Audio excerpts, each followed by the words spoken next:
Нічого не чую, нічого. Я не знаю. Я не чую, а ви звук включіть, будь ласка.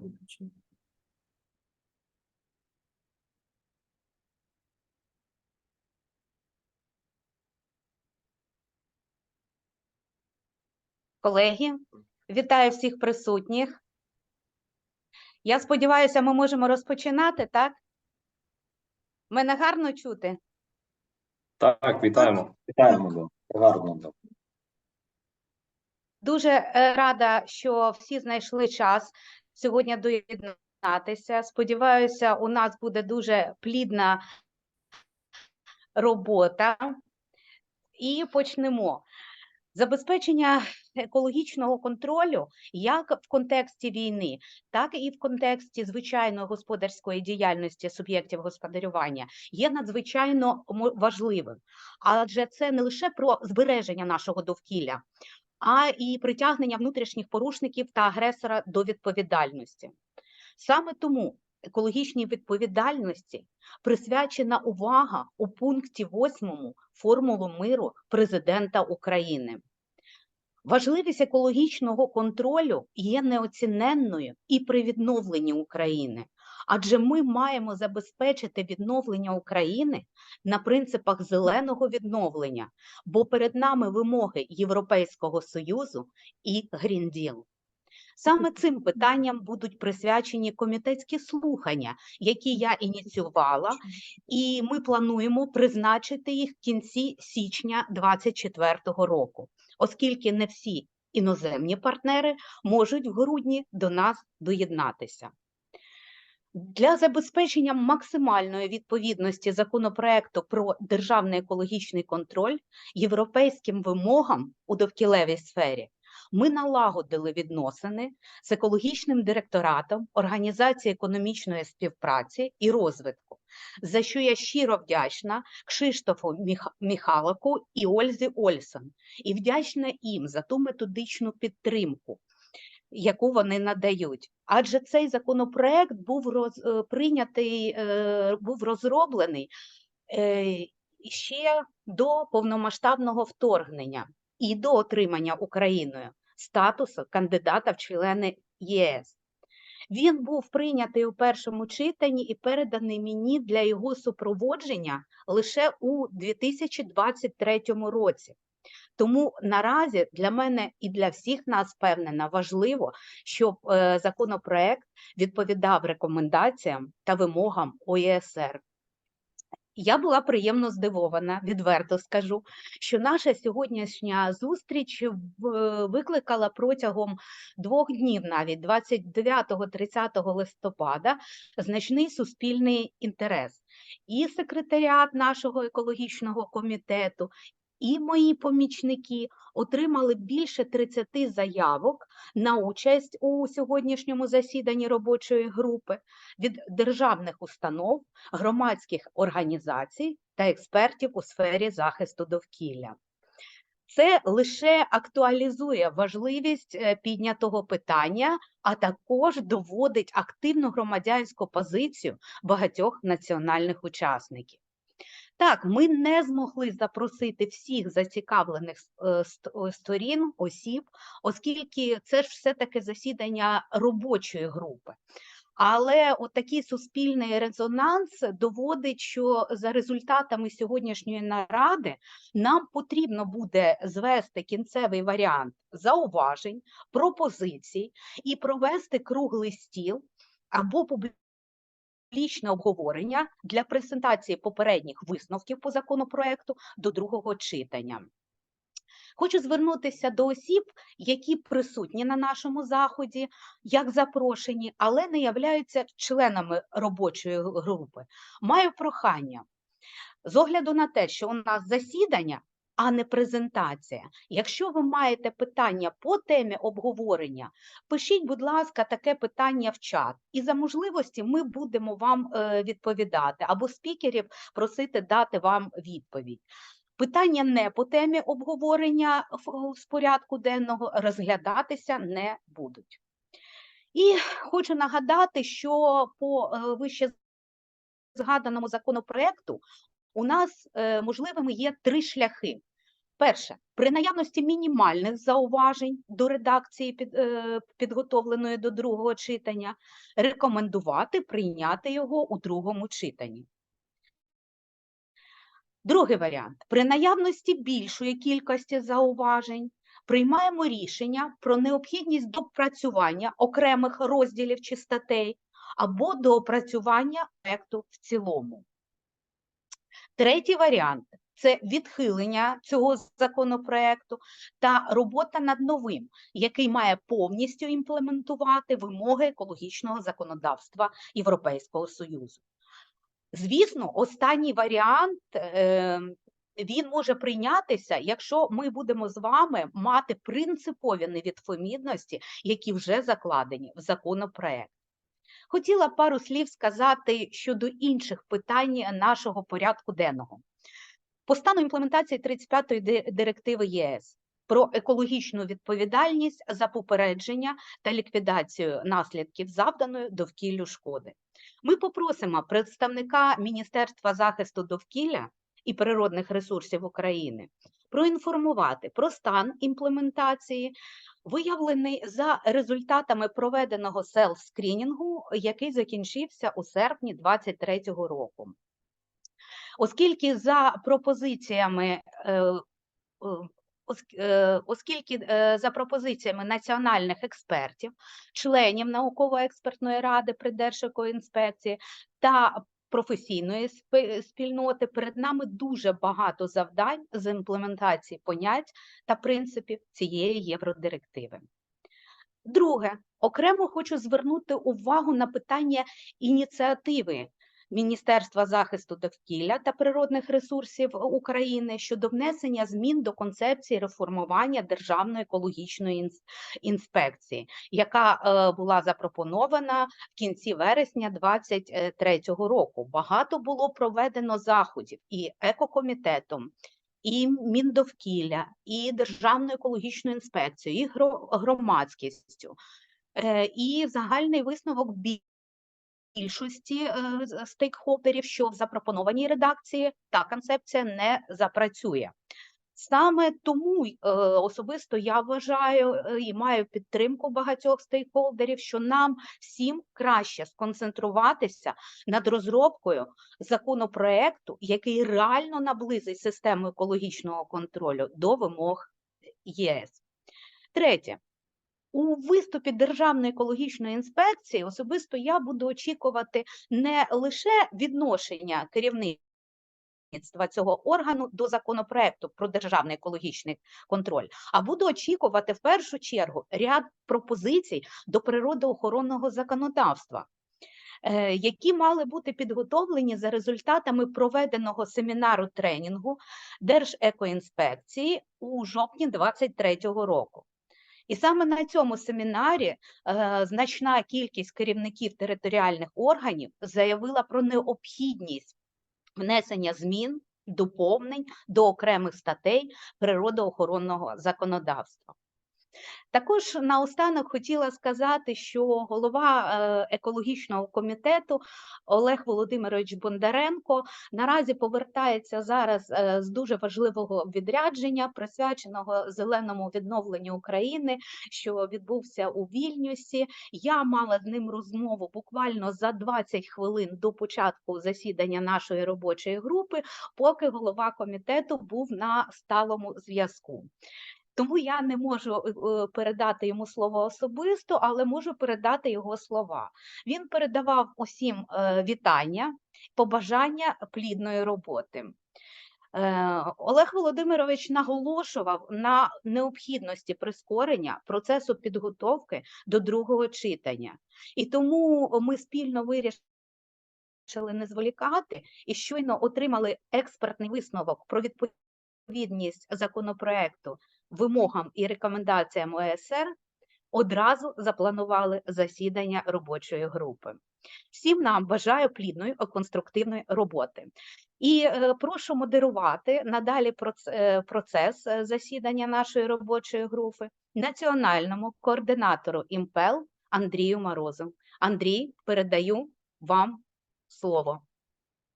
Пані Олено, дуже дякую. Я дякую вам за виступ. Дякую за вступне слово, за те, що задали такий темп для всіх учасників. Я бачив підняту руку у представників Держекоінспекції. Ну, якщо щось стосується порядку денного, то Ні, Андрій Олександрович, ми поки знімаємо, потім в своєму виступі відповімо. Там Олена Володимирівна Добре. просила надати там інформацію, є. може тоді під час виступу. Є слово. Добре. Колеги, тоді згідно порядку денного у нас запрошуємо до слова, якщо Олега Володимировича немає, що Олена Володимирівна озвучила і передала від нього меседжі, то запрошуємо до слова Кшиштофа Міхалака, керівник, виконуючий обов'язки керівника Департаменту фінансово-інвестиційного і глобальних відносин, екологічного директорату, Організації економічної співпраці і розвитку, англійською мовою OECD. Пане Кшиштофе, будь ласка. Thank you very much, Andrei, and thank you very much to Mrs. Krivorukhina, your Olena. Thanks very much for giving us this opportunity now to take part in this meeting, the committee hearing, the meeting of the working group on the draft law of Ukraine on the state environmental control. And first and foremost, I would like to express this very strong solidarity of the OECD and its members with Ukraine, and pass the expression of condemnation of Russia's unjustified aggression of Ukraine, and certainly express our strong support to the fight for freedom and then for green recovery and reconstruction of Ukraine that we're looking really forward to. And as I would like also to bring the fact that OECD at its meeting in June, the ministerial meeting in June, also started considering Ukraine as the prospective member of the OECD, which is an important expression of support and invitation to join democratic institutions in Europe. And that is a very important step towards the discussions also of Ukraine membership in the European Union. I'm very happy that we've been working with colleagues in the committee and also in the ministry and in the state inspectorate on strengthening the role of the environmental inspection and the whole system of environmental compliance promotion and non-compliance response, as this is a tremendously important for the implementation of the environmental policies. But as we also seen, it is an important element in this extraordinary circumstance of the military aggression against Ukraine. And I would like to really salute the ministry and the inspectorate and all members of the operational headquarters for a very swift and effective reaction and then response to the needs of collecting information and data about the environmental damage that has been inflicted by the aggressor in Ukraine. We've been working with colleagues, and I'm happy to see Deputy Minister Kamarenko also here. We had very recently a meeting on our support of interagency working group on environmental damage assessment, which is an important topic. But also now I'm very happy that we can bring the expertise of the OECD members and the EU members in this very important topic of designing the system of environmental compliance, promotion, and non-compliance response. I'm keeping those two elements very equal and important because we consider compliance promotion is as important as non-compliance response in the context of working of the administration, working with the private sector, with the operators, in understanding what the requirements are, and then reacting in an appropriate way when the non-compliance is detected. And in this context, we will also talk about the role of the public as an important ally to the ministry and the administration in this context. So again, we're very happy that we can provide our input, and especially I would like to thank my colleague Olga in our office and Simon Bingham, who has been working with us on analysis of the current draft. And I believe that his experience from the European Union Impel network and his experience from Scotland, working in the Scottish Environmental Protection Agency, can be of benefit now to the designing the system in Ukraine. So we will hear more, and we'll be happy then to continue the discussion, and then to really to strengthen the system of environmental enforcement, make it ready for the peace times that we hope will come very soon. Thank you very much.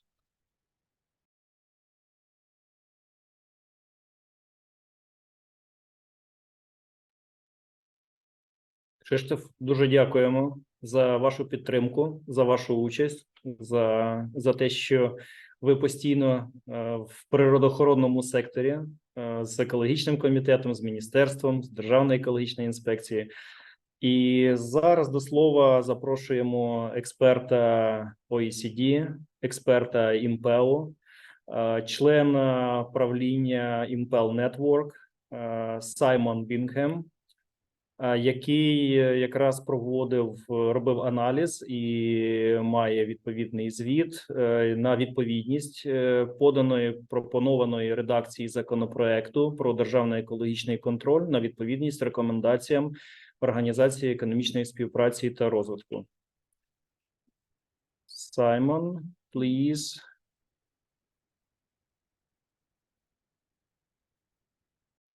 Thank you very much, Andre. I would like to share my screen if possible. I believe they're disabled at the moment.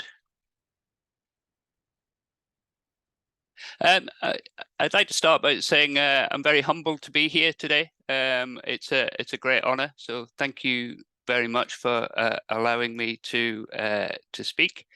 I have a small presentation that highlights the findings at a high level. It's a very interesting task to review a draft law and consider it against the OECD recommendation on compliance assurance. So it was a very good task to do. Let's see if we can share yet. No. So it says the host has disabled participant screen sharing. Moment.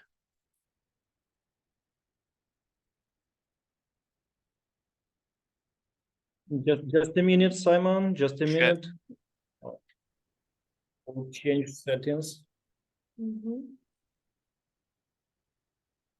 It's normally me that has the Please try problem. again. Sure. Okay. I think it's this one. Okay. Hold and shift.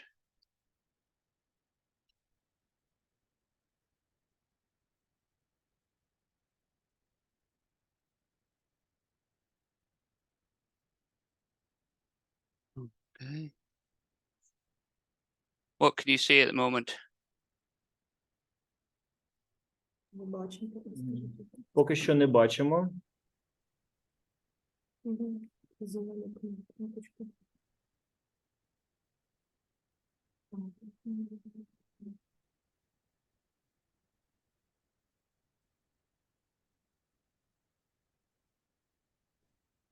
You possibly have a possibility to push a green button.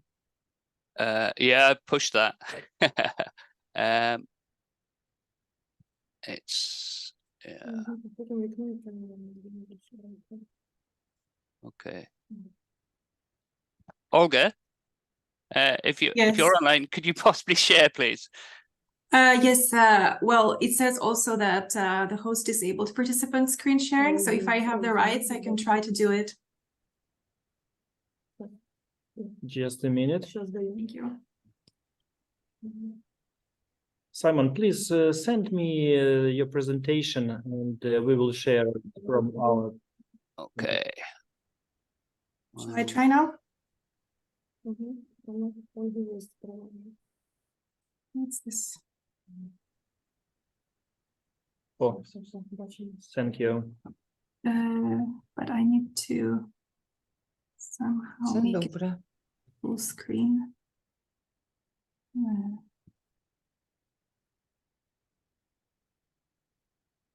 How do I make it full screen? You need to put slideshow and then start.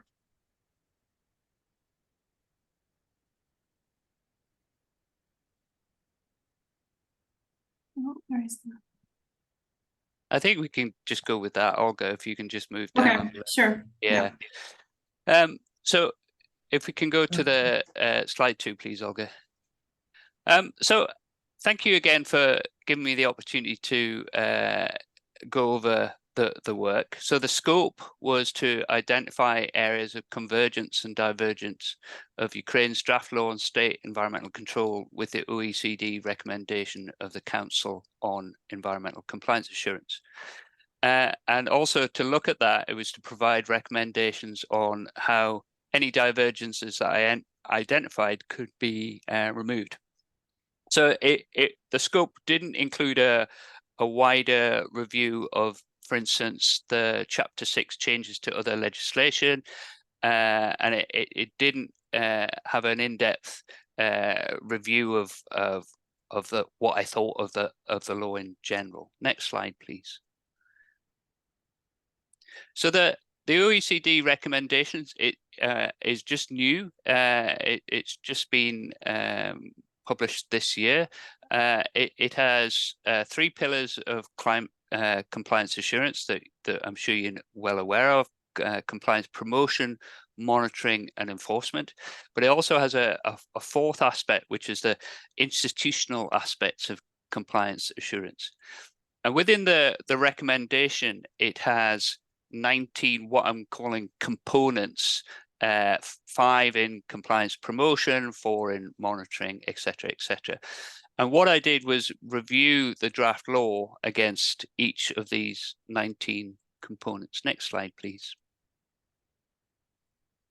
So we used the machine Google translated version of the draft law and looked at the 26 articles in the first 15 chapters against these 19 sections of the recommendation. I looked for convergences where the 2 were in line, divergences, and what were either gaps or potential divergences. Next slide, please. So one of the first things to say is that there was in general high convergence with the draft law and the recommendation.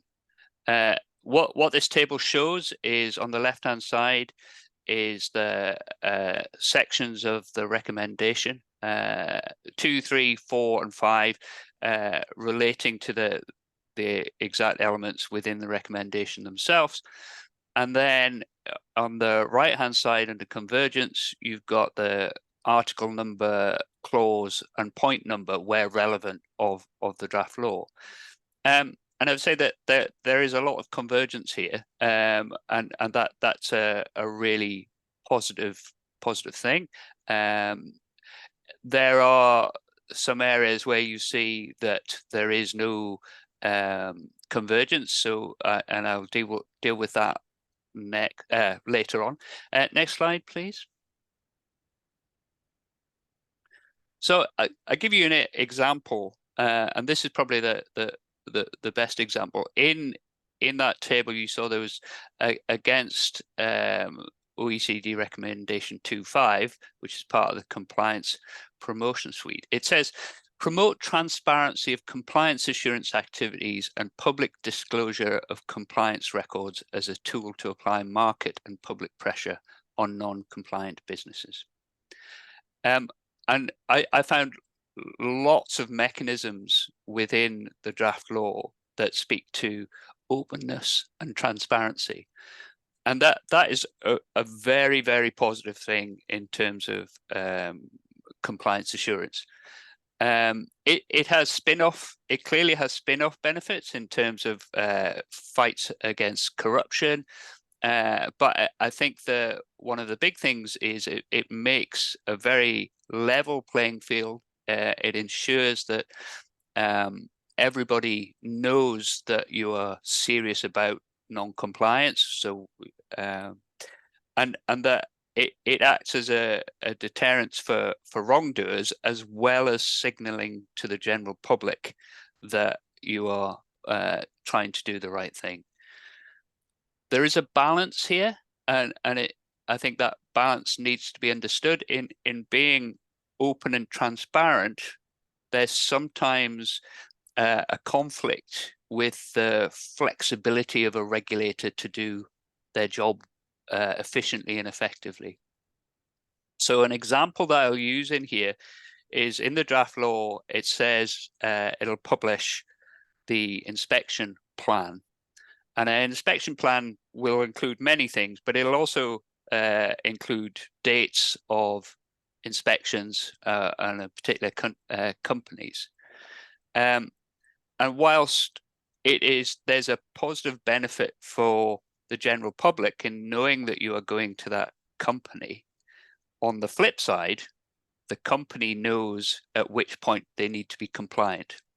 And it means that they perhaps don't need to be on top of non-compliance issues when they're unlikely to get an inspection. So it's a trade-off, and with all these things that there are trade-offs. So it's just something to be aware of. Next slide, please. So one of the things that I've noticed is that there is, right at the very beginning of the draft law, elements that put compliance promotion at the core of the inspectorate. And this goes, you can see this later on in other articles where the inspectors have to give advice to those that they regulate. And I say that is a very positive thing. Actually, I would say that inspectors are there not only to wave the stick and ensure enforcement. We're there to help those that we regulate do the right thing if that's what they wish to do. So I think it's a very positive aspect, and something that you don't see in all similar legislation. So I think that's a really positive. Next slide, please. So just to say that convergence does not mean full convergence. And just for those that perhaps don't work in this area, just so that they understand that convergence will never mean full convergence. And I'll try and explain this through this example here. In the institutional capacity building element 5.3, there is this phrase in the recommendation that says you need to strengthen collaboration between environmental enforcement authorities, the police, customs, and prosecutors in fighting environmental crime. Ensure that police officers, prosecutors, and judges in charge of environmental cases receive proper training. Consider establishing specialized environmental police and prosecution units and/or dedicated environmental courts as appropriate. So there's quite a lot in there. And what I mean by convergence does not mean full convergence. If we take the first blue element, ensure that police officers, prosecutors, and judges in charge of environmental cases receive proper training. If there was an element in the draft law, which there isn't, by the way, but if there was, that said these rules should be trained, I would tick this converges. It doesn't mean that it would also mean that you converge against strengthened collaboration or establishing specialized units. And it's also worth saying, and I picked this out more in the first slide, even if you were to ensure that police officers, prosecutors, and judges were receiving proper training, that doesn't necessarily mean a one-off event, and that what I consider compliance assurance to be is an ever-going task. Next slide, please. So how I look at compliance assurance is it's always a work in progress. You never get to an end point. You would always look to try different things, increase awareness in certain areas, respond to data and information that you get in a different way. And I think that should be realized. So you were never ever going to have full convergence with a recommendation with one piece of law. It will take many different elements from many different partners and players, so different parts of the ministry, permitters, police, all to do their work, and also all to continue to focus on compliance assurance. Next slide, please. So I identified 3 divergences between the draft law and the OECD recommendation. So the first I'm going to talk about is Article 14 of the draft law on planned measures of state environmental control in relation to subjects, and the OECD recommendation 3.2 on risk-based monitoring. So one of the things I identified in it's in a couple of the clauses within Article 4, is that the way the legislation has been drafted is likely that more resource will actually be placed into low-risk activities, and that there potentially may be insufficient resource to deliver the intention of the law. And it's quite a big statement. There's a lot of unknowns in here, but I'll try and demonstrate in the next slide.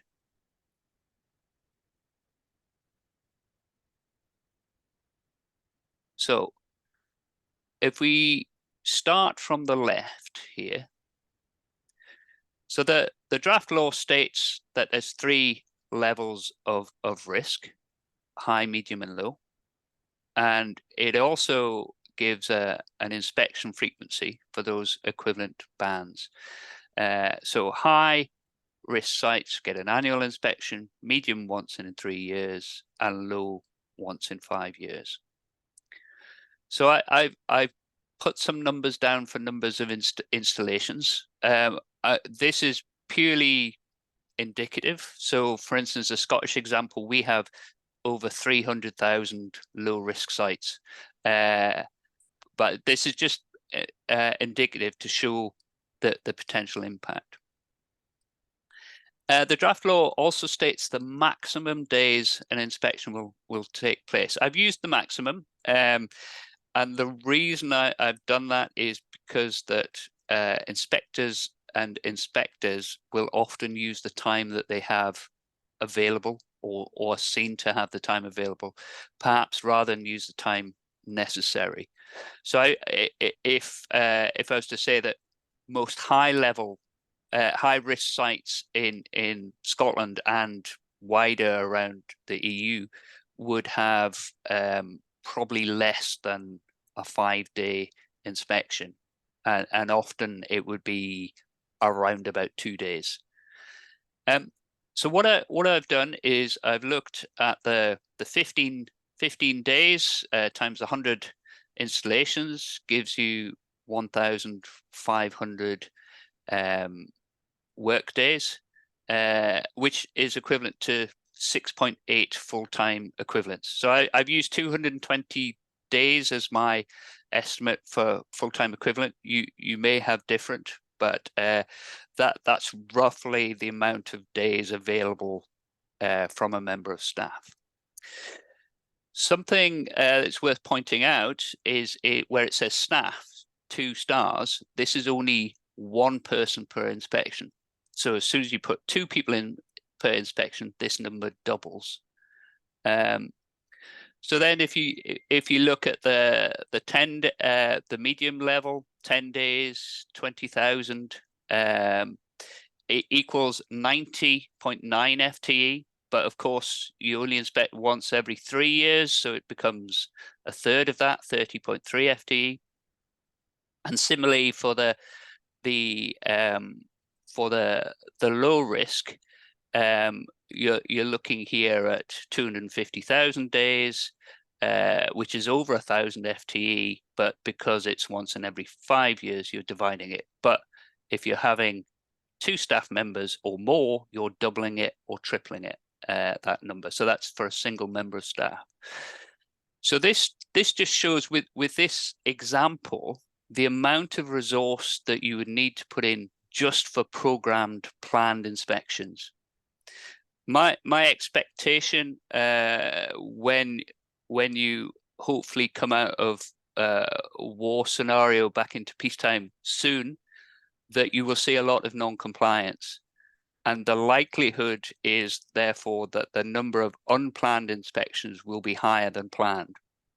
The ideal is to move that planned to unplanned ratio such that you get to about 60 or 70% planned versus 30-40% unplanned or unscheduled reactive inspections. So my point here is that because the levels are all stipulated in the draft law, it basically fixes you into the number of staff that you need. And depending on how many installations you have, that number may be way greater than the staff available.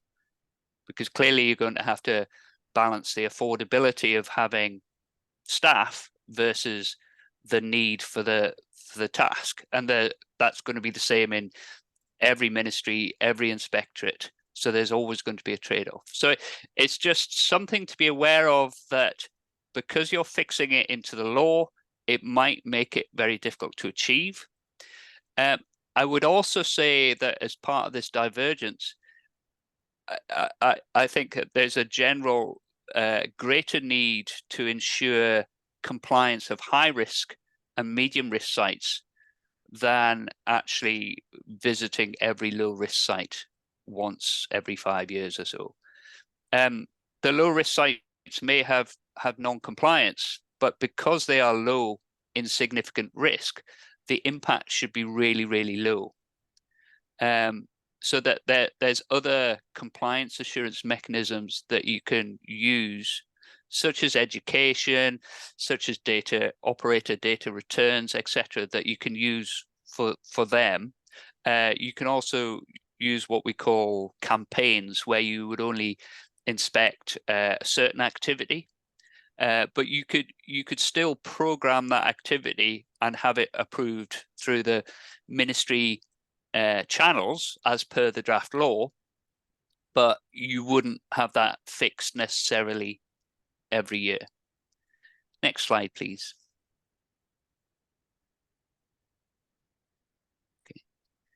Okay. So the next one is about Article 15 of the draft law on unscheduled measures of state environmental control in relation to subjects management, and the OECD recommendation 3.4 on identify root causes of non-compliance rather than only detect it.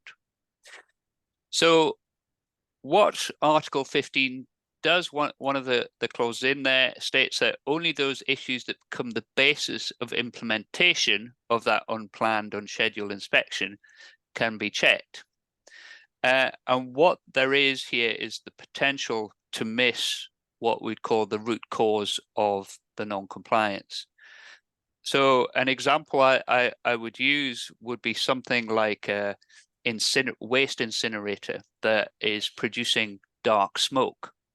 You can go to the site and look at the smoke and the burners and see that they are all operating correctly, and therefore have limited impact on the non-compliance.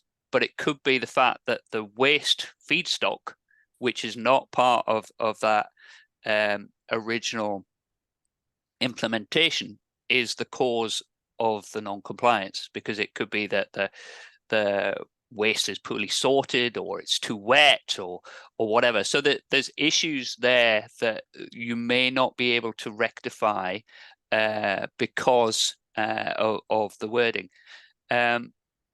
So that would be something that I would look to actually say that you're allowed to look at the root. Well, you're allowed to look as far as identifying the root cause. So to ensure that the problem is rectified, I think would be the stance. Next slide, please. So the next one is in Article 13 of the draft law on general requirements for the implementation of state environmental measures, control over business entities, and the OECD recommendation 3.4 on implement adequate procedures to respond to citizens' complaints, which has the potential to allow significant pollution to continue. So what I've identified is that within the draft law, there is a requirement for both scheduled and unscheduled inspections. There's a requirement to give the operator 4 hours to attend site. And the way that the law is specified is that it's effectively the senior person on site or someone who has been given the representation of that senior manager. So it's not, for instance, somebody at the gate. It's not an engineer on site. It has to be one of those people. And in doing that for unscheduled inspections, especially, so an scheduled inspection based on one of the 11 I think root causes, such as reports of non-compliance, basically would mean that you wouldn't be able to get on the site to stop significant pollution. It would give the business entity the time to tidy away evidence, perhaps. It just seems to constrain effective response to an environmental event, and therefore I would say that it will not lead to adequate procedures. I understand why that rule is in there. It's part of the being open and transparent and being ensuring things are done in the right way. But I think in this case, it actually has a potential to have a negative impact on the environment. Next slide, please. So gaps or potential divergences. You'll have noticed in that convergences slide there were elements that weren't in there. There were 7 in effect that were not registered against. And as I said, when talking about convergences, I wouldn't expect there to be full convergence. I would expect there to be gaps because many of these elements will take place from perhaps procedure or process, so at a lower level, or by different ministry entities, permitting authorities, etc. The 2, I think, perhaps could be corrected in this draft law, if you so chose, would be to look at 2 of the enforcement ones, 4.2 and 4.5, where there is no mechanism to correct the violation before the sanction. And that's one of the things we obviously want. We're there as environmental regulators to enforce the law, but one of our founding factors is to ensure that pollution doesn't happen. We're trying to close down non-compliance as soon as possible. So and where possible, ensure that non-compliance is actually rectified. So as a incentive where accidents have happened, if the wrongdoer can actually correct the violation, that would be a positive thing. And one of the mechanisms could be perhaps to actually reduce the size of the sanction, or perhaps even waiver the sanction in minor non-compliances. But it's something that could perhaps be placed into this draft law. The other one is about a mechanism to enforce payment of penalties, and this could exist in other laws, but in this draft law there is a ratchet effect, so that if the fine isn't paid after a certain period, they will pay costs on top of that.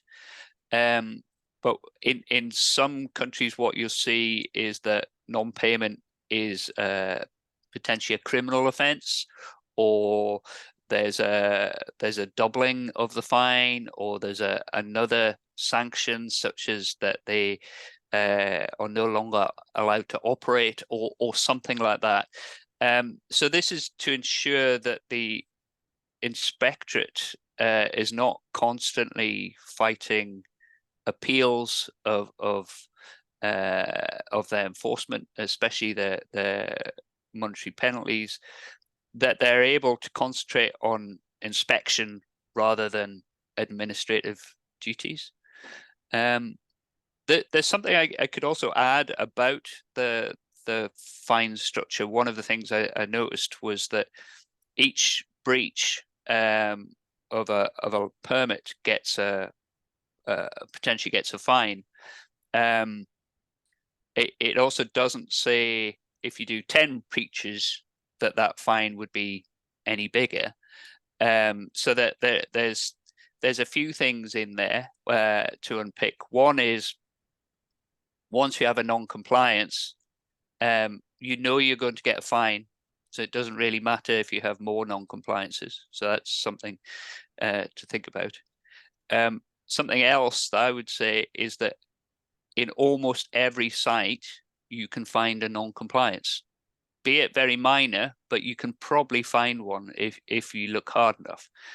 And I would say that the role of an inspector is not to go looking for every minor non-compliance. It's to ensure that fundamentally the environment is being protected, and that they're generally meeting the scope of the permit.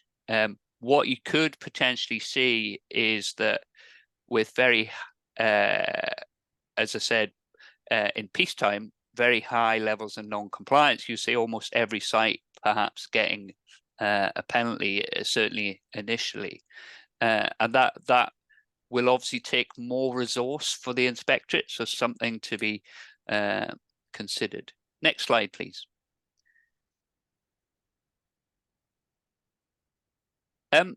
As an aside, this wasn't part of the scope, but I did identify a potential conflict with the Industrial Emissions Directive, Article 23. Article 23 is all about inspections.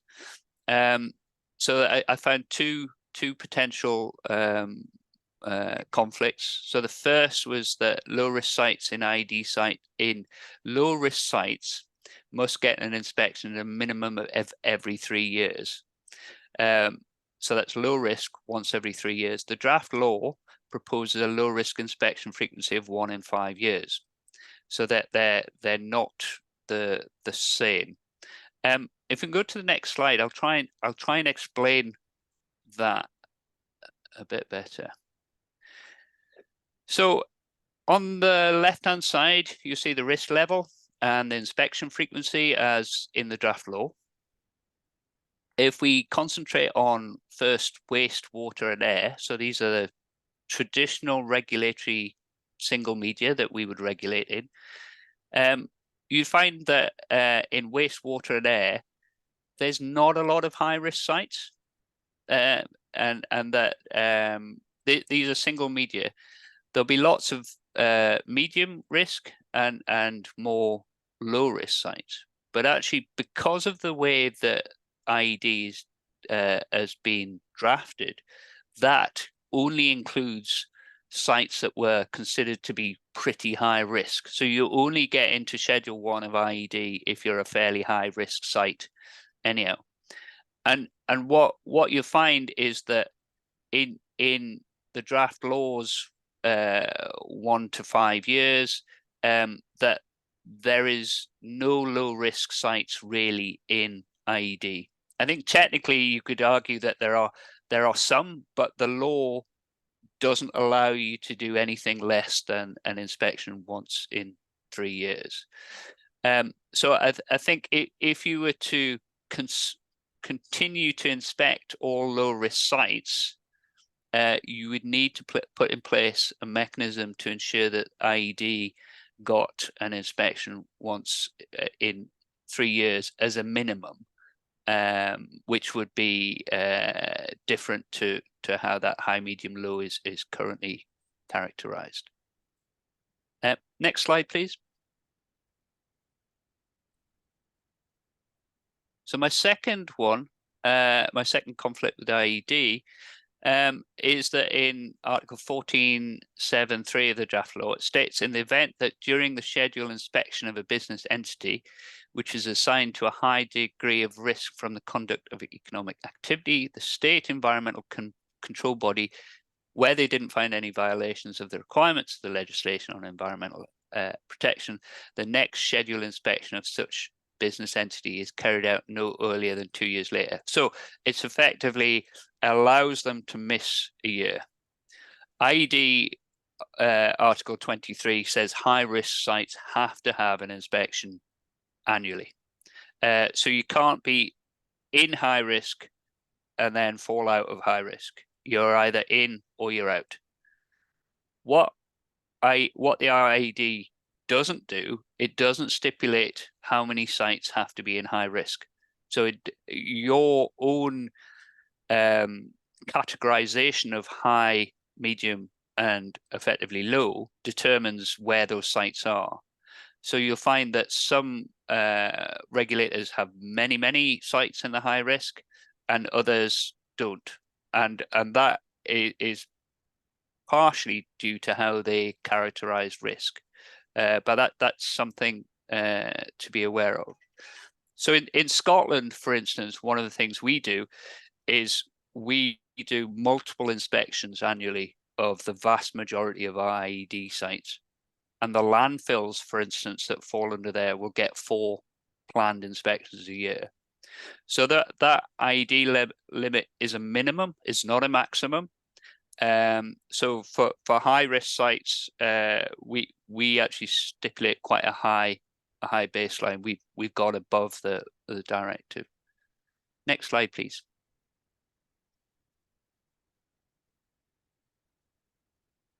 So I have a few general recommendations. So in chapter 3 of the report that we've done, there's the identification of minor emissions, which I think would require clarification. So, for instance, in the penalties, it talks about multiples of multiple wage, but what it doesn't say is if that's a daily rate or a monthly rate. I think in other areas, it talks about provision of information, which is all very positive, but it doesn't exclude things like national security, commercial confidentiality, general data provision of personal information. And I think there's changes you would probably wish to make on those. Next slide, please.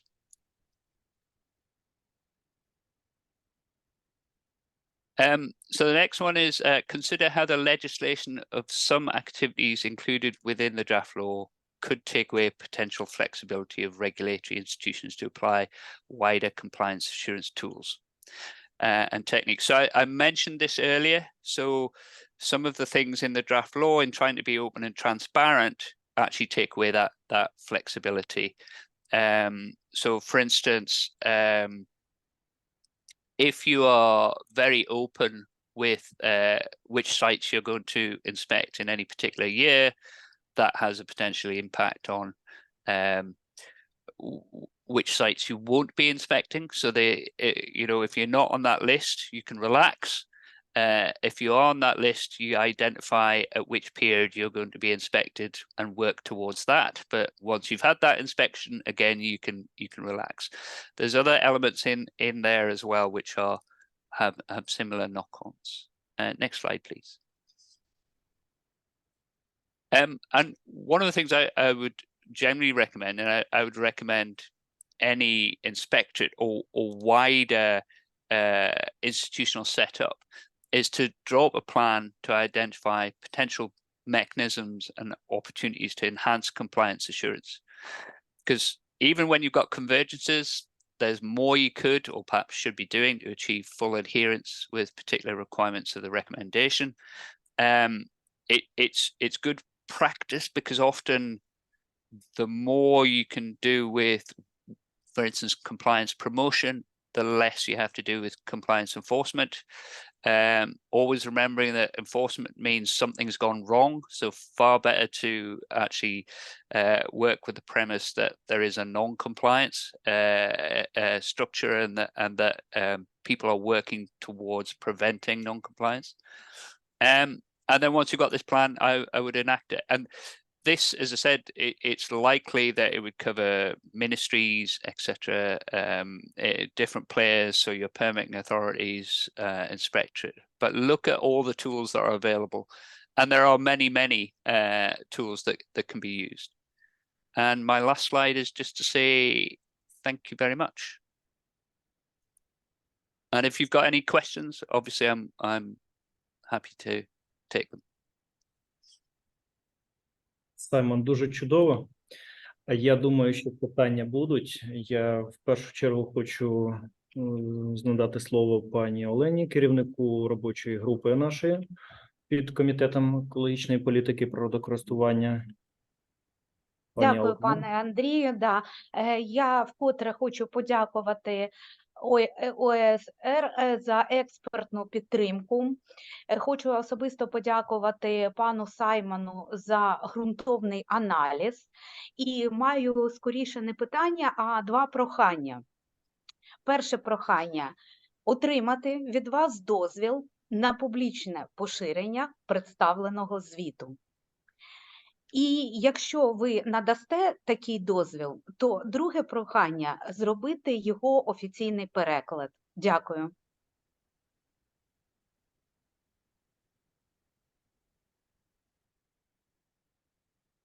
I think you would have to ask OECD, who actually are the owners of the report, if that was okay. So I don't know if Olga or Christoph would like to.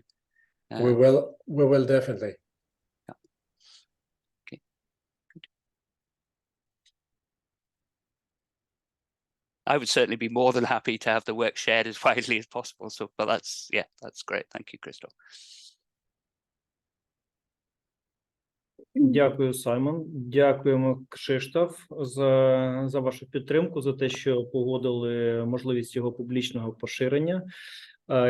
Якщо з вашого дозволу, тоді ми його поширимо не тільки серед членів робочої групи, а й серед тих зацікавлених осіб. Пані Олена на початку говорила про те, що є багато зацікавлених осіб, це і природоохоронні організації, і державні установи, які так чи інакше буде їх зачіпати цей законопроект, який в подальшому буде законом, цей чи інший, в якій редакції він буде. Є пропозиція в межах робочої групи нам скласти, тому що це зараз була тільки презентація, звіт, який робив пан Саймон, я нещодавно побачив, почав його вичитувати, він дійсно містить постатейний аналіз. Я думаю, що буде корисно і доцільно для членів робочої групи скласти таку порівняльну таблицю, для того, щоб відобразити ті рекомендації, які стосуються постатейного аналізу, наскільки вони відповідають нашому законодавству і навпаки статті цього законопроекту, наскільки вони відповідають тим рекомендаціям, які Саймон у своєму звіті зауважив. І після цього хотів би запитати теж дозволу, можливості у Саймона, у пана Кшиштофа щодо чи можна буде після складання, якщо ми приймемо рішення про складання такої порівняльної таблиці, ще раз направити вам для оцінки, для перегляду, що ми, умовно кажучи, правильно розуміємо і пропонуємо редакцію тієї там статті чи частини статті законопроекту, яка має містити уже відповідність рекомендаціям ОЕСР. Чи це можливо буде зробити?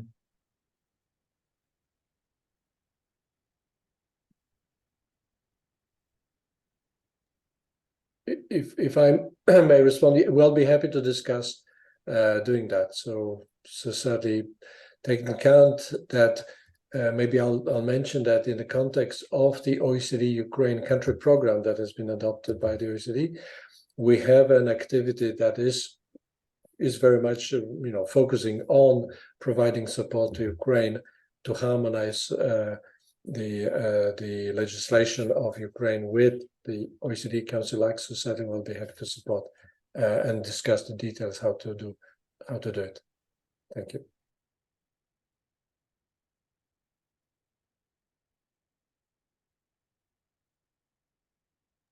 Дякую, Кшиштоф. Дякую, Саймон. Так, тепер давайте перейдемо безпосередньо до питань. Я бачу, що є питання пані Ольга Бойко, член робочої групи. Дякую, Ольга, пане будь ласка. Андрію.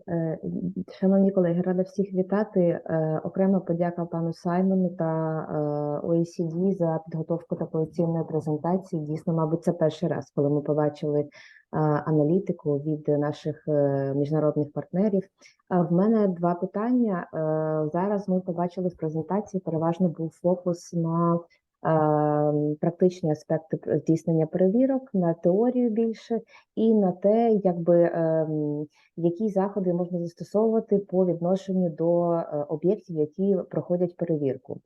Пане Саймон, питання до вас. Скажіть, будь ласка, чи дивилися ви, які існують рекомендації, вимоги, кваліфікаційні, зокрема, вимоги до інспекторів, до представників органів, які здійснюють перевірки, і чи є якийсь механізм, зокрема і в рекомендаціях OECD, для того, щоб запобігати, наприклад, помилкам з боку контролюючих органів, тому що, на жаль, у нас це неодноразово стається, і як можна підвищити якість, можливо, досвід, можливо, експертизу представників органів контролю для того, щоб перевірки проходили на більш високому рівні.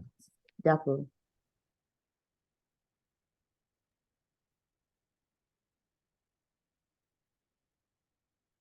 Okay, so the recommendations that you specifically mentioned, the ESR regulations, I haven't looked into those in terms of this piece of work. What I would say is that the State Inspectorate is recently joined IMPEL, so the EU network for the implementation of and enforcement of EU law, environmental EU law, and that in itself is a positive step, because from there is access to best practice, to training, to various other mechanisms. There's a tool, for instance, within IMPEL that we use called the IMPEL Review Initiative, where experts would come and visit an inspectorate, so the Ukrainian State Inspectorate in this case, and would review how things are done. And from there, we can make further recommendations, we can deliver training, we can support various activities.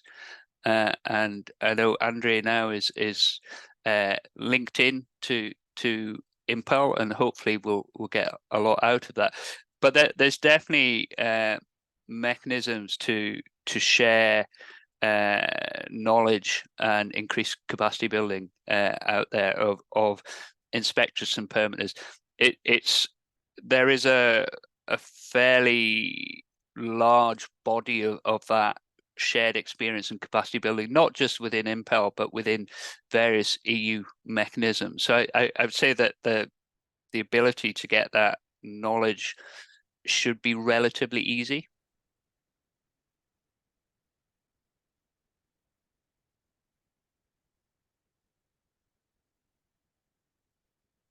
Саймон, дякуємо за відповідь, дякуємо за пропозицію. Знаєте, у нас виходить, що рекомендації ОСР, які викладені у вашому звіті, вони можуть бути застосовані, імплементовані не тільки в законопроект про екологічний контроль, вони зачіпають і інші наші нормативно-правові акти. Я думаю, що це якраз дуже корисно для робочої групи, яку очолює пані Олена, тому що вона не обмежується тільки діяльністю екологічного контролю. Це і питання екологічної відповідальності, це і питання екологічної шкоди. Тому і з іншого боку, якраз ці питання, от як, наприклад, пані Ольга зараз задала питання, і ваша відповідь, вони свідчать про те, що, мабуть, нам потрібно разом із цим, але вже там степ-бай-степ, піднімати, паралельно з'ясовувати ті питання, які потребують імплементації в інші наші законопроекти. Тому ми будемо поряд з цією таблицею відповідності, яку пропонується зробити, будемо ще також, мабуть, виділяти ті проблемні першочергові питання, які частково врегульовуються цим законопроектом, але, можливо, і пов'язані з іншими законами. Дякуємо. Бачу, що є піднята рука пані Олени Кравченко. Пані Олена, будь ласка. Доброго дня, шановні колеги. Щиро дякую пані Олені Володимирівні за те, що нас зібрало. Ми давно вже не збиралися, десь півроку пройшло. Час настав трошки пришвидшитися. Щиро дякую всім колегам, що знайшли час сьогодні зібратися, і дякую за презентацію. Я не можу це ще назвати аналізом, оскільки це деякі фрагменти, очевидно, глибинної роботи. Я пропоную, повторюся, вже пан Андрій сказав, все ж таки зробити професійний переклад, а не Google-переклад, тому що це дуже велика різниця. І всі юристи знають, що диявол криється в деталях, тому має бути зроблений юридичний, технічний переклад із перекладачами, які спеціалізуються на праві, англо-україномовні. Звичайно, хотілося б бачити постатейний аналіз, і, звичайно, як вже теж зазначив пан Андрій, я писала в чаті, чудовий аналіз, але він виходить далеко за межі проекту закону про державний екологічний контроль. Тут потрібно ще і низка речей вже є в Україні, але закріплені іншими нормативно-правовими актами. Згадувалася співпраця і з поліцією, і з прокуратурою, я би ще сказала, і співпраця з ДСНС. Ми вже маємо спеціалізовану екологічну прокуратуру, яка дуже ефективно працює. Ми вже маємо колишню академію прокуратури України, а тепер тренінговий центр, неймовірно потужний, який створює величезну кількість якісних, толкових, методичних рекомендацій, тренінгів для прокурорів, тобто і СЕП, спеціалізована екологічна прокуратура, дуже тісно співпрацює з Державною екологічною інспекцією і з профільним міністерством змін довкілля. Тому, якщо б можна було в цій порівняльній таблиці проаналізувати не тільки проект закону про державний екологічний контроль, а й низку речей, які є в нашому національному законодавстві, і я думаю, що щось ви відзначите як те, що вже виконано і є плюс, і, звичайно, будуть ваші рекомендації, наше домашнє завдання, що ми спільно в Україні разом із народними обранцями маємо зробити. Ну, це таке загальне зауваження, і також би ще хотілося таку невеличку ремарочку зробити. Державний екологічний контроль – це не про промисловий контроль тільки. Ми ще маємо дуже якісний і хороший проект закону, до речі, який теж треба проаналізувати в цій порівняльній таблиці. Це проект закону із довгою назвою про дотримання конституційних прав, а по суті це про промисловий контроль, про апроксимацію IT-директиви. тобто директиви 75, ну і у вас вона вже скоро матиме, в 2024 році Європейський Союз матиме нову редакцію. Поки ми до стару ніяк не можемо апроксимувати, буде вже нова редакція. Тобто я би пропонувала в цьому порівняльному аналізі як мінімум зачепити ще 6004D, наш проект закону про інтегрований довкіллєвий дозвіл. Але вкупі все це складатиме відсотків 30. От все, що ми про сьогодні говорили, це державний екологічний контроль 30%, а 70% контроль за охороною природи, за біорізноманіття у нас залишилися, на жаль, за дужками.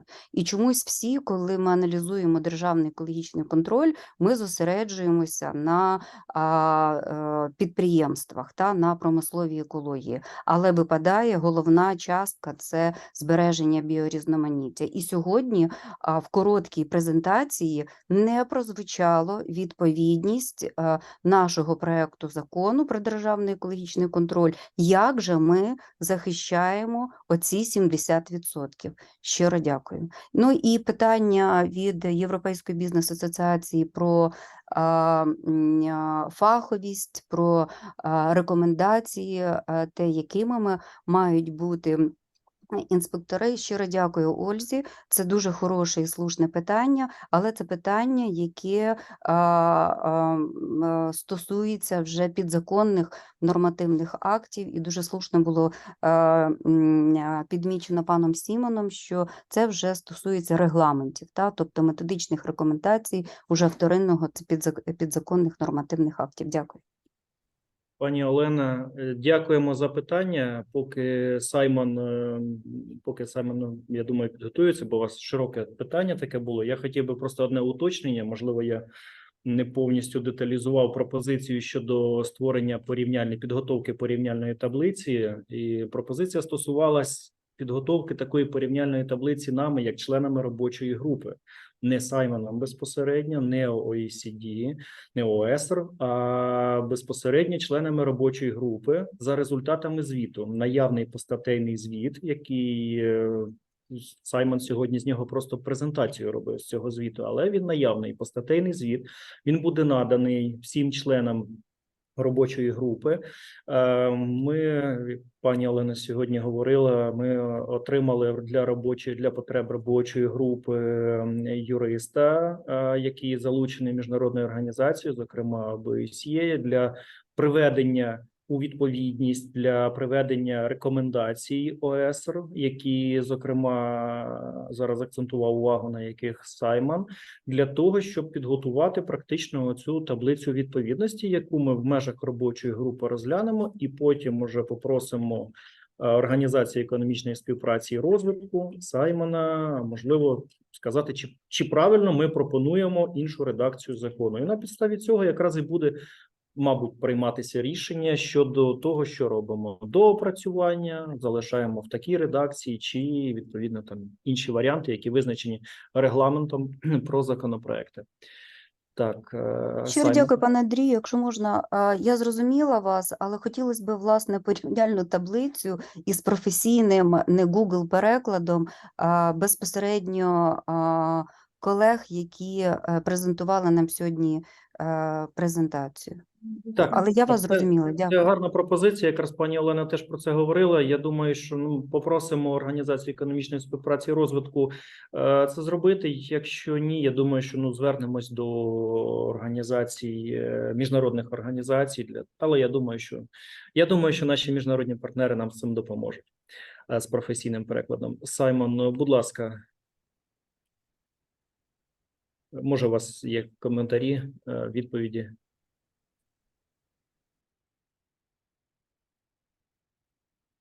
Thank you. So in terms of Elena gave a great example of having a very strong prosecutor's office and academy, and I think that's a very positive thing. But as you bring in a new law, you have to train those prosecutors on that new law, and the nuances of how you set the procedures and processes to enact that law will be developed by the inspectorate and the ministry. So they will also have a consequence on the enforceability and whether these conditions can be prosecuted against. So there will obviously need to be training, and there will obviously need to be changes. And as I said, this is a continuous process. You don't stop once you get to good. You keep going. I give you a Scottish example. About 170 years ago, we had our first industrial inspectorate, and it'd be lovely if I could say we had full compliance here in Scotland, but we don't.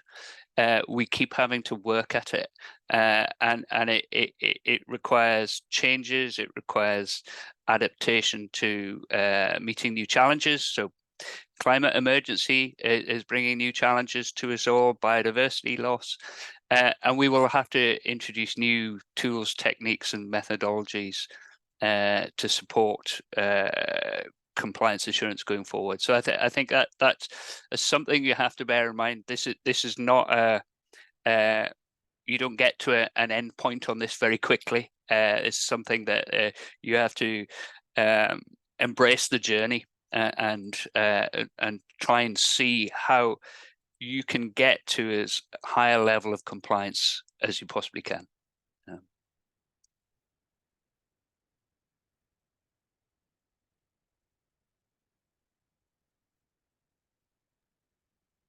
Дякую, Саймон. Колеги, в мене просто прохання, якщо наступні, я бачу, ще є питання, давайте коротенько будемо ставити питання для того, щоб ми встигли. Ми так уже значно перебрали запланований час по порядку денному. І коротко питання, буквально до однієї, максимум 2 хвилин саме питання. Так, пан Андрій Демиденко, член робочої групи. Будь ласка, пане Андрію. Дякую, Андрію. Я перш за все хочу поздоровити своїх колишніх колег з OECD і звернутися до попереднього аналізу рекомендацій OECD на цю тему, які ми робили, до речі, разом ще під час підготовки Київської конференції міністрів довкілля. Зауваження було таке, я процитую мовою, перекладі. В обеспечении соблюдения логических нормативных актов упор делается на количество правоприменительных действий, а не достижение природоохоронних цільових показателей. І ось пройшло 20 років, але в новому законі, в обох варіантах, які ми обговорюємо, знов сказано, що контроль спрямований на дотримання законодавства, а не на контроль достиження природоохоронних цільових показателей. А за цей час дуже багато змінилося, зокрема і в Україні. Змінилися цілі. 20 років тому не було цілі там сталого розвитку, а було ціль дотримання законодавства. Тепер такої, це екологічної безпеки. Такої цілі тепер нема. Є цілі конкретні, до речі, як правильно сказала Олена Кравченко, тепер є ціль збереження різноманіття. А цього контроль цим не займається. Він займається дотриманням законодавства. Досі. Хоча 20 років пройшло з тих рекомендацій, що були 20 років. З цієї точки зору, я вважаю, пункт перший в обох варіантах мусить бути змінений. Там, де ціль закону написана, він абсолютно не годиться. І з цієї точки зору треба робити новий закон, ціль якого була б контроль досягнення природоохоронних цільових показників, а не контроль правопримінення, як то кажуть, російською мовою. Дякую за зауваження і дякую за те, що запросили мене на це обговорення. Я 20 з гаком років намагаюся це сказати, і нарешті от мені вдалося це сказати на такому високому рівні. Дуже дякую. Дякую, пане Андрію.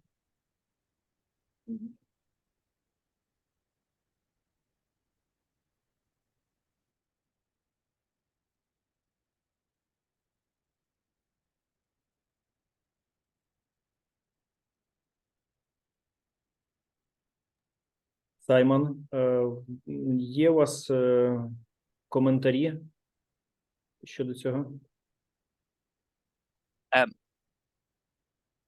Yeah, I can have a general comment. So I think that there's elements of truth in that obviously you need wider environmental protection. One of the ways that you get there is through having a strong inspectorate that has the tools and abilities to actually close down non-compliance. It includes a wider package of measures. So compliance assurance isn't just about an inspectorate. It's about having strong permitters. It's about having strong NGOs. It's about good data systems that show the state of the environment. There's lots of elements that come into here. So that this law does put the environment first. Within Article 1, there is I think it's Article 1, possibly even Clause 1. It does very clearly state that the environment comes first. And one of my comments has actually been that because there's no link to, for instance, economic development, it may make it difficult for the inspector to work sometimes with the law, because there will be other economic pressures and other pressures from other ministries that are also trying to do their job, and sometimes having a little bit of flexibility to actually be able to say, okay, this development is good, it's positive, we need this. So for instance, development of a wind farm close to, but not necessarily impacting on, a Natura 2000 or Ramsar protected area. The environment first aspect could be seen to say no to any development, whereas at the same time, Ukraine needs that sort of development for a green future. So it's a balance and it's a trade-off. And I think that there are elements of this draft law which, as I say, are very much environment first. So I don't think it's necessarily against what you want, or doesn't include what you want. I think that there are elements in there.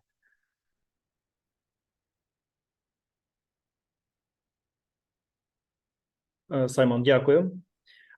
Дякуємо за коментар.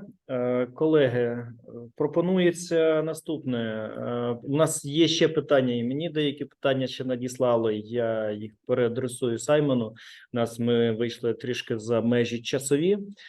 У зв'язку з цим хочемо надати слово, Саймон, ще раз вам дякуємо за відповіді на запитання, за презентацію за вашу. Вона дійсно дуже корисна, і нам тепер є над чим попрацювати робочій групі для того, щоб дійсно адаптувати той законопроект вимогам і рекомендаціям Організації економічної співпраці і розвитку.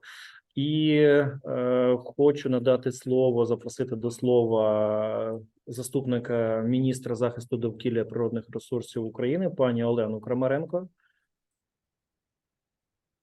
Доброго дня. Доброго дня. Чутно? Доброго дня, колеги. Доброго дня, Олена Володимирівна. Дякую вам за запрошення і за сьогоднішню таку плідну співпрацю. Дійсно, ми сьогодні розуміємо, наскільки важливий крок ми робимо всі разом. І планую, що ми всі об'єднаємося ради того, щоб все ж таки законодавство екологічного контролю привести у відповідальність до Європейського Союзу. Тим паче, що сьогодні, якщо хто був ознайомлений з висновком Єврокомісії щодо оцінки, яку надавалась нам оцінка місяць тому, одним із головних питань рекомендацій стоїть екологічний контроль реформування. Також президент України і прем'єр-міністр України на сьогоднішній день поставили завдання перед нами, перед урядом, щоб об'єднати і скоригувати і відновити не тільки екологічний контроль, а взагалі контроль. Підтримую Олену Кравченка і пана Андрія Демиденка з приводу того, що в нас, ми забули, що в нас є не тільки промисловий контроль, а в нас є ще охорона природи. І тим паче ми зараз напрацьовуємо деякі шляхи разом з Держекоінспекцією щодо цього, до того, щоб це врахувати в нашому законопроекті і в подальших наших діях, не тільки в законопроекті, а й в нашій концепції, яку, в принципі, ми не відкладаємо, тому що це є основним основополагаючим документом, який стане на основою для подальших дій. І це є основним нашим, так сказати, напрацюванням. Також хочу сказати пані Ольга Бойко, що ми дійсно проводимо і з того приводу, що ви говорили про кваліфікацію наших інспекторів. Зараз у нас є вже зріст по кваліфікаційним вимогам. Вірніше, хто за кваліфікації професії у нас є переважними, які є дефіцитні в Держекоінспекції. І маємо створити єдиний підхід до фаховості інспекторів, тому що це ми розуміємо, що це є єдиним і правильним шляхом для реалізації тої цілі, яка ставиться перед державою і перед нами як урядом, для того, щоб досягнути тої мети, яку сьогодні говорив і пан Андрій Демиденко, і Олена, і всі присутні сьогодні, і про промисловий контроль, і про охорону природи. Це дуже важливе питання. Тому сьогоднішнім днем ми все ж таки не перестаємо працювати над цими питаннями. Ми робимо і зрізи, і аналізи, і те інше. І сьогодні ми говоримо про об'єднання функцій контролю в єдиному органі. І це дійсно повинно бути, що єдиний орган, який займається екологічним контролем, а не так, що в нас сьогодні займаються питаннями екологічного контролю, займаються, на нашу сьогоднішню думку, 6 органів.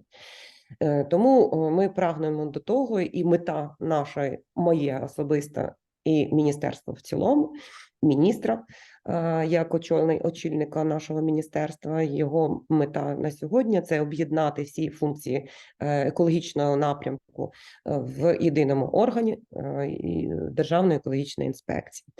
Тому не буду довго говорити, але хочу сказати вам, що я дуже вдячна вам сьогодні за цю зустріч і за цей аналіз. І багато зустрічей ми вже проводили крос-секторально, і сподіваюся, що в подальшому ми все ж таки об'єднаємо наші зусилля для того, щоб цей закон, який вийде і буде прийнятий, проголосований Верховною Радою, і сподіваємося на підтримку Олени Володимирівни в цьому питанні, для того, щоб ми досягли цієї мети, яку перед нами ставить і Євросоюз, президент, і і прем'єр-міністр. Тому все, що ми сьогодні проговорили, це дійсно дуже корисно. Ми все ж таки, як Олена говорила, треба аналізувати не тільки законодавство, не тільки закон 3091, бути більш ширше, тому що в нас законодавство дуже вузькоспеціалізоване. Ми зараз говоримо про рамковий закон, про екологічний контроль, для того, щоб задати рамку, від якої можна буде відштовхуватися, тому що наша країна, як всі ми розуміємо, з початку існування нашої країни не мала закону, спеціального закону щодо екологічного контролю. І всі функції екологічного контролю були розпорошені по іншим законодавчим актам.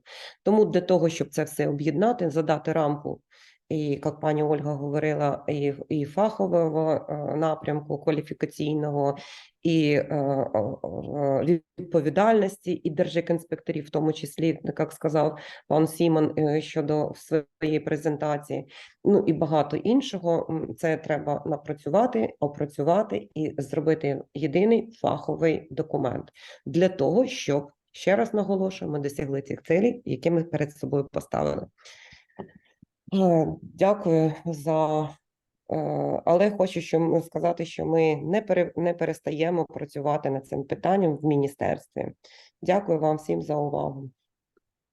Пані Олено, дякуємо за підтримку, за влучний такий виступ.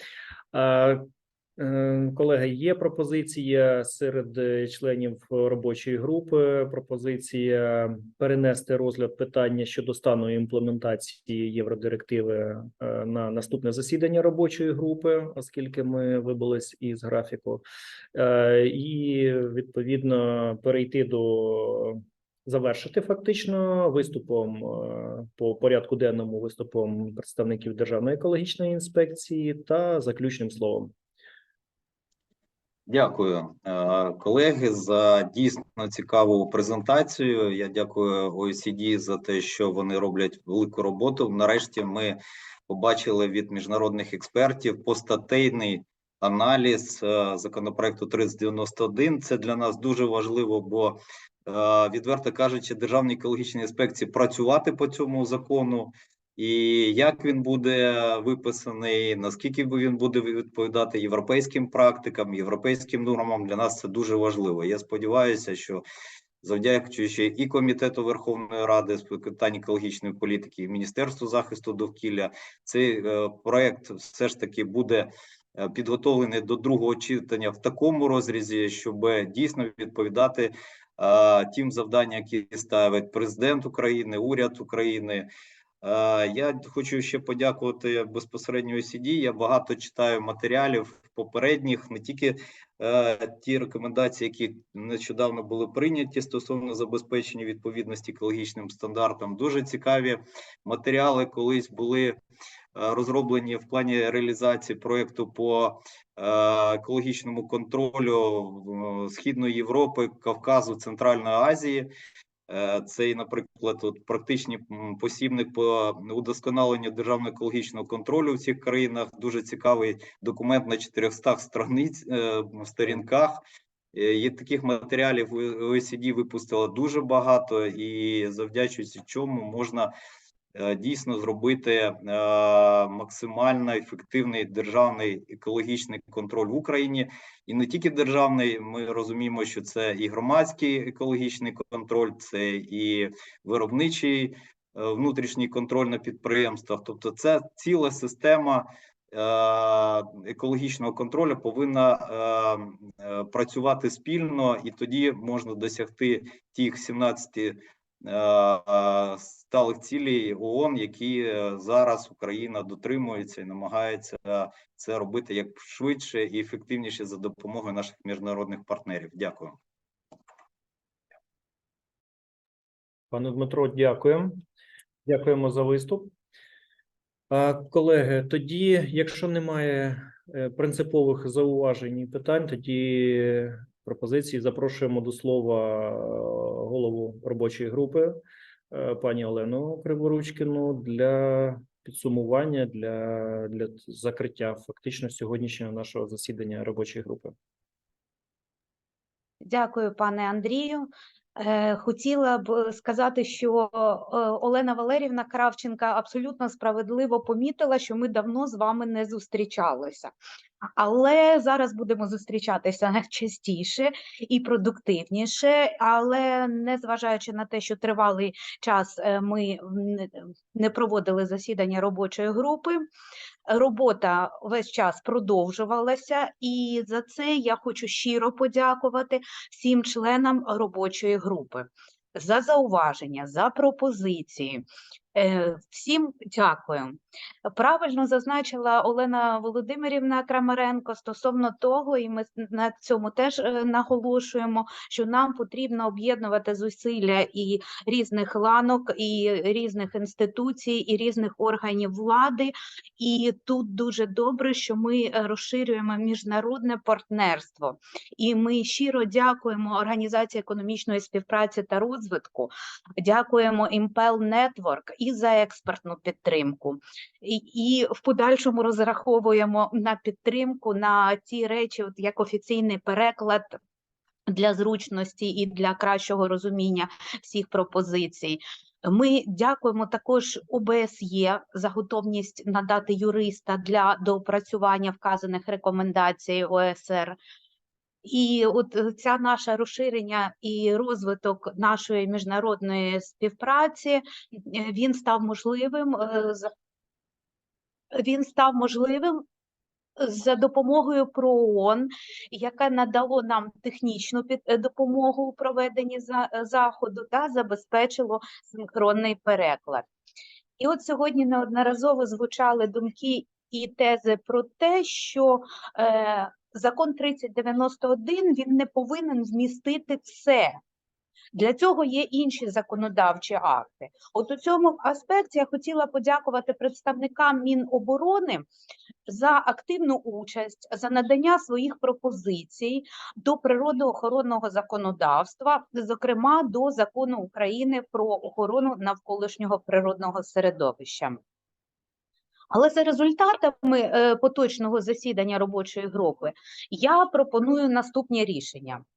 Запропонувати зацікавленим особам, представникам державних установ, громадських організацій, професійної довкіллевої спільноти надіслати до секретаріату екологічного комітету або на мою офіційну електронну пошту до 15 грудня поточного року свої обґрунтовані зауваження і пропозиції до запропонованої редакції законопроекту.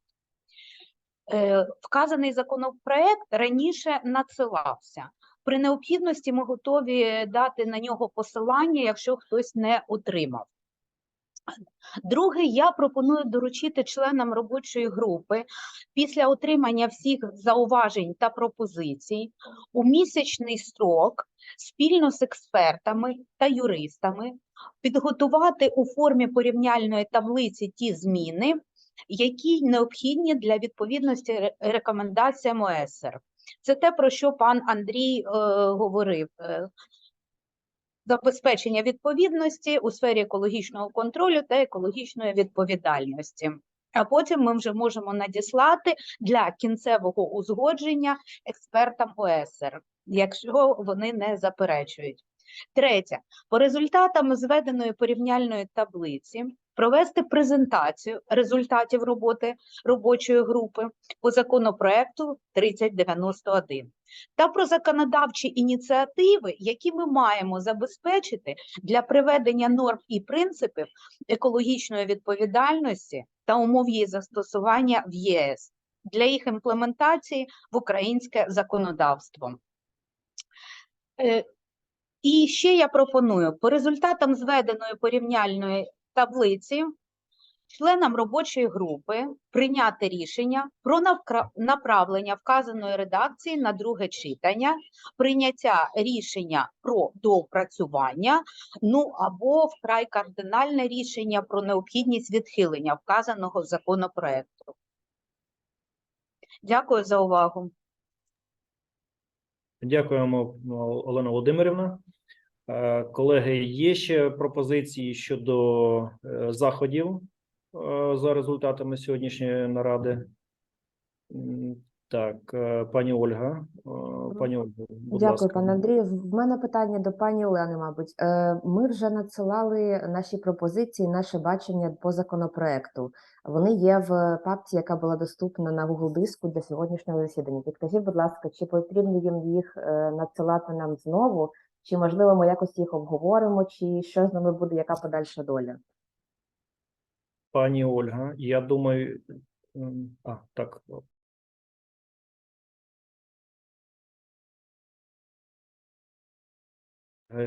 Всі пропозиції, вони знаходяться на Google диску.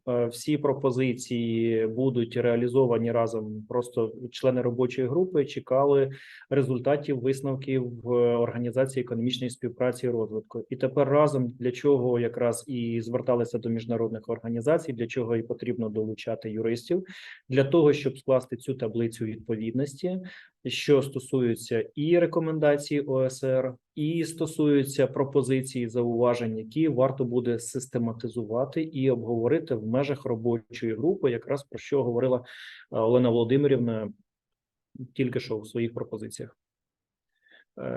Дякуємо за уточнення. Я думаю, що це якраз для всіх актуально. Так, пані Олена Кравченко, у вас ще пропозиції? У мене є два коротких питання. Перше питання. Нам потрібен ще один юрист, юристів в Верховній Раді України і в профільному міністерстві замало, і в Державній екологічній інспекції. Ну, А я що не роблять можу всі сказати, ці що- юристи національні, які дуже добре знають національне законодавство в парламенті, в Міндовкілля, в Державній екологічній інспекції і в природоохоронному русі? Пані Олена, я не можу зараз І прокоментувати. друге коротке питання, за яким регламентом ми рухаємося по 3091? Це обидва питання до Олени Володимирівни. Дякую. Дякую за запитання.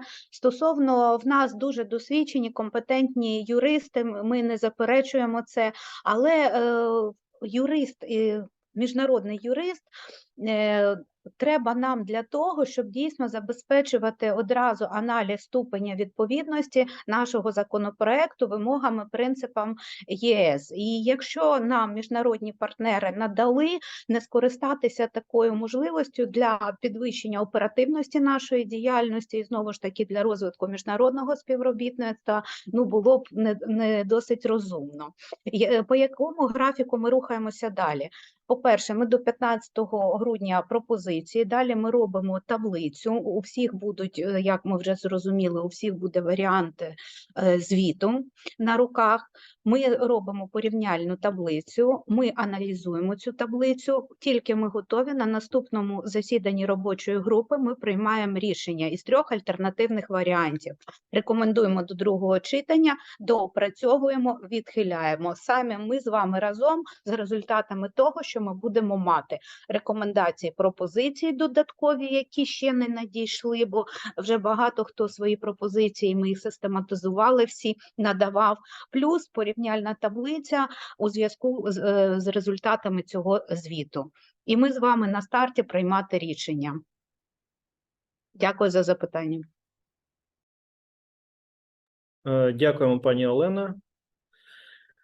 Так, колеги, все, тоді пропонуємо завершити. Інших зауважень, пропозицій і коментарів немає. Пані Олена, тоді до протоколу внесемо ці пропозиції, які були запропоновані, і дякуємо всім за увагу, національним, міжнародним партнерам. На жаль, нам написали в чаті, що 3 чи 5 хвилин назад переклад був зупинений, але в принципі основні питання були обговорені. Тому з дозволу голови робочої групи I would like to thank to Krzysztof, Olga and Simon for your participation, for your support. Unfortunately, the translation was stopped. We have no reasons why, because we had agreed time until 3 p.m. However, nothing important had been missed. So I also thank you on behalf of Ms. Olena Krivoruchkina, on behalf of all the members of our working group. Thank you and goodbye. Thank you very much. Thank you very much. Bye bye. Bye. Thank All you the very best. much. Thank you very much. Goodbye. Всім мирного дня. До побачення.